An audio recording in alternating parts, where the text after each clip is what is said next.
Welcome, Mary. Thank you for joining me for this YouTube series on self-publishing. I have your official bio below the video for people to read, but would you mind telling us a bit about yourself in your own words? Absolutely. So my name is Mary Armand. I was in marketing and sales. And then I had 4 children. And after doing consulting for a little bit, I did lots of volunteering. And in 2019, I put together a Bible study and it was bound. And I went to a conference and I just did not know what to do with it. I was stuck. And I actually met an agent at the conference, and she recommended 2 things.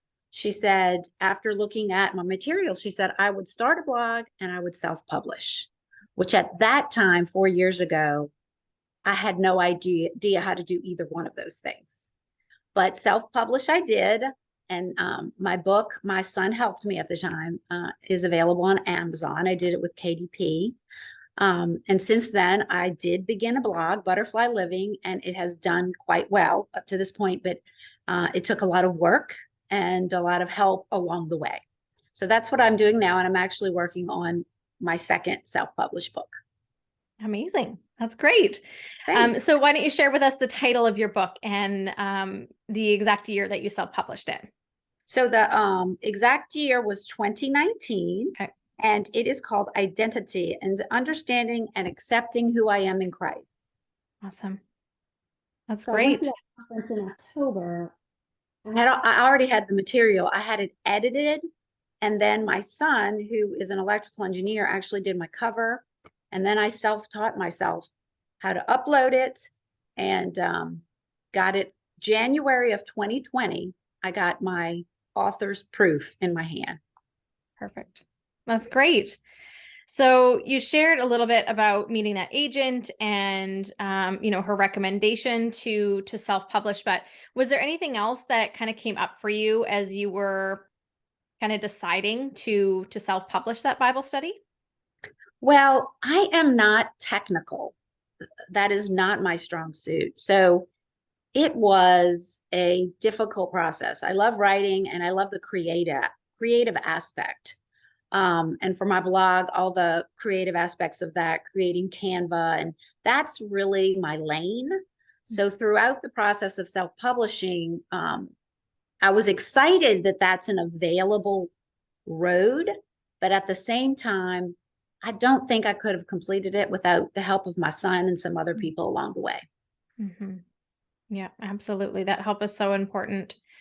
So you mentioned already that you like the creative aspects of it, and writing the Bible study, obviously.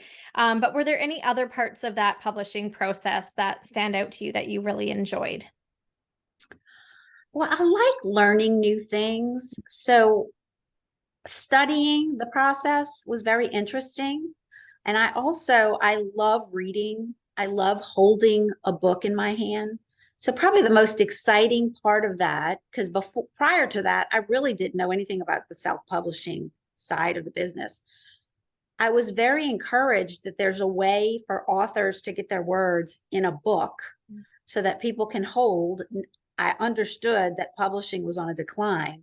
So I guess that was the most exciting part. Oh my gosh, there's another way to get there and get your words out there. Mm-hmm. That was probably the most inspiring part of that journey. That's great. So you enlisted some help, including from your son. So with that, having your son work on some things and whoever else was involved, just what challenges did you face and how did you overcome those? Oh gosh, so many challenges. I overcame them by continuing to ask for help. So it was a very humbling because, when I was in marketing, it was in the 90s and early 2000s, totally different world. We did billboards and television. So the whole social media, internet, that was all completely new. So it's quite humbling when you had a career in something and it's as if you're starting over and you have to ask people, I have no idea how to do this. That was a big obstacle. just finding my humility, taking a little humble pie.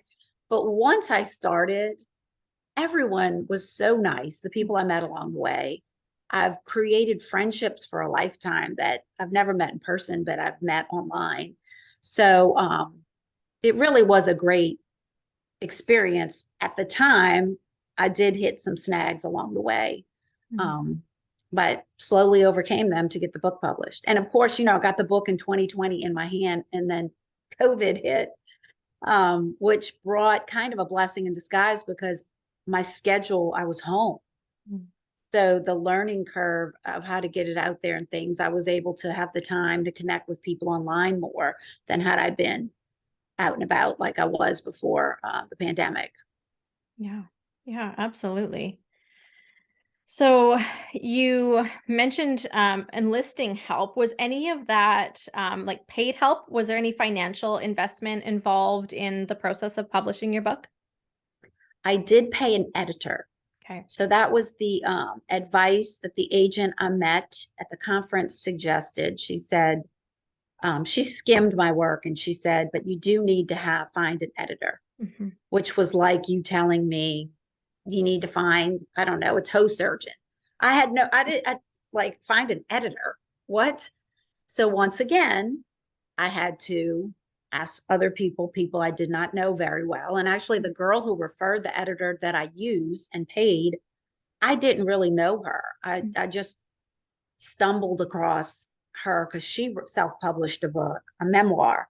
And I just reached out to her and asked her. And that's who I used. I used a retired editor who was still doing it on the side. And Yeah. she was great.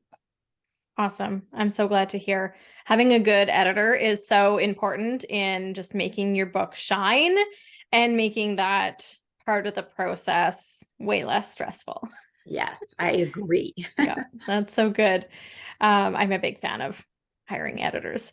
So is there anything that you would change about your self-publishing journey? Oh gosh, these are great questions. I would probably, as in life, so many times tell myself, just relax. It's going to be okay. You know, it it's a process, and sometimes the things we worry about in the process take away from the learning and the fun of the process. Looking back now, it was great bonding with my son, who has since graduated. He was in college. I mean, there were so many good things that came out of that experience. But you don't know what you don't know. But that's what I would go back and tell myself. That's great. Are there any practical differences that you would do different if you publish another book? I won't do it by myself. I mean, my son was in school at the time, so he's got a job. He's not available. So I will not scale that mountain alone. I just know, even though I've done it and I did complete the process, now I have a lot of things going on. So I don't have the time, and that's not where my time is best used. It's just not my skill set. And I'm okay. I'm glad I did it, but I'm not going to do all those pieces alone. Right. Yeah, that's a good, distinction. Sometimes we need to assess, do we have the time to invest or the money to invest, right? Because it's going to take one and both of those, right? That's right. But to figure out if you don't have a lot of time, sometimes you need to invest more money to have somebody else do things. And, other times when it's your first book, it's, well, I'm going to learn it myself and we're going to bootstrap it and we're going to figure it out. And to have the sort of the self-awareness and the awareness of what's going on in your life is so important. It helps make that process just way less stressful when you know what you're getting into. Yeah, and if you think in 2019, I wasn't aware of companies like yours that guided the steps. They may have existed. I didn't really know if they were. I didn't even know about self-publishing. I really, at that same conference that the agent was helping me, she spoke and said she had self-published and traditionally published and explained the difference of her two experiences. So that was the first time I really had a clear understanding of the difference. But now I know, and I know where I want to, as you said, we have limited resources. Yeah. And if I loved the process and I was really good at the process, which some people are, but that's not me. So Yeah. I know my weaknesses. Yeah. And lean into those strengths. That's right. Yeah, absolutely. Because there's an emotional cost too. Mhm. And this is what I've learned. I could do it again, but all that frustration and redoing because it's not what I do on a normal basis. Yeah. That has a cost that I don't really want to pay this time around. Yeah, absolutely. Yeah, it's not second nature to you like it is for No, it someone is who's not. doing this every week. Yeah. It's not even fifth nature. It's no nature. That's great. So you worked so hard on this first book and got it out there and did so much yourself. And that takes so much effort and learning. So what were some of the benefits that you experienced by self-publishing that book? Well, I think now I see, that's my book forever. I didn't sign anything away. I can market it the way I'd like. I can change it. It's mine. It's like my child. That to me is just huge. And that's what I like about the self-publishing now that I know more and why I'm going to do it the next time. Mm-hmm. Yeah, absolutely. So there are going to be people watching this who are probably where you were back in 2019, hearing about self-publishing, not a clue at all what to do or what it's about, that are just sort of trying to figure out some information. Is there anything that you would say to someone who's just starting out in that process? Well, I think the resources available today have increased. So I would do research, Mm. study, and then decide what am I willing to pay for? What is my budget? What do I want to release? And what do I want to do? And then you can assess everything and decide what someone else can do for you Mm. to make it happen. Yeah, that's such smart advice, Mary. So Oh, good. good. That's so good. Well, that was full of insights, and I really appreciate you being here as someone who really did handle that self-publishing process that first time so much on your shoulders. Yes, you had some help here, but just to hear your perspective of, what it was like a few years ago and really handling all of that, I think it's going to give some insights to people who are curious about maybe even how much they want to do themselves and how much they do want to hand off when they self-publish their book. So, hopefully for those watching, you gain some insights from this interview with Mary, and I'd love it if you posted those in the comments and just said hello and connected with Mary. We'll have her information, including a link to her book in the description as well.